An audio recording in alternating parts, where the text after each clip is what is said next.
लेकिन वो धुंधली यथा नाम तथा काम, जैसी धुंध जैसे वाली मोटी मोटी आंखें निकाले हुए जोर से चिल्लाने लगी।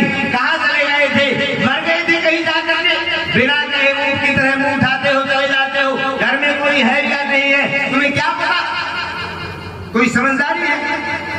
लेकिन ब्राह्मण तो सहज और सरल होते हैं। पत्नी की तरफ, क्रोध की तरफ कोई भाव नहीं हुआ और फल देते हुए कहा कि देवी ये फल एक संत का प्रसाद है, इसको ग्रहण करिए श्रद्धा से और संत के आशीर्वाद से हमारे घर में एक सुपात्र पुत्र पैदा होगा। अब धुंधली ने फल तो ले लिया, फल को घूरने लगी, देखने लगी और जैसे ही देखने लगी आकर के ब्राह्मण दरवाजे पर खड़े इस भाव भंगिमाओं को देखा। लेकिन संसार में ऐसा कौन पुरुष है जो पत्नी के सामने कुछ बोल सके? आत्मदेव ने मुस्कुराते हुए कहा देवी फल को ग्रहण कर लो। बोलते हुए कहा ठीक है तुम जाकर के अपना काम करो, मैं आराम से नहा धो करके खाऊंगी फल, आराम से लेकर जाओ। आत्मदेव ब्राह्मण तो अपने यज्ञ शाला में आए, यज्ञ करने लगे, भजन करने लगे।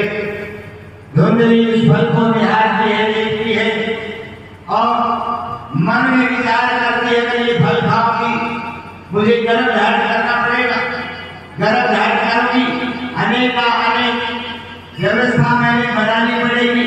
ये नहीं खाना, ये नहीं, यहाँ नहीं जाना, यहाँ नहीं नाचना, ये नहीं कूदना और फिर उधर बड़ा हो जाएगा, शरीर के अंग प्रत्यंग बदलने लग जाएंगे, मेरी सुंदरता समाप्त हो जाएगी, मैं मन मर्जी से कहीं न आ सकती हूँ, न नाच सकती हूँ, न गा सकती हूँ।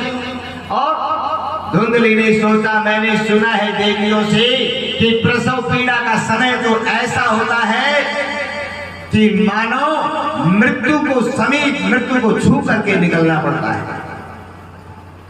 हो सकता है प्रसव पीड़ा के समय मृत्यु भी हो जाए।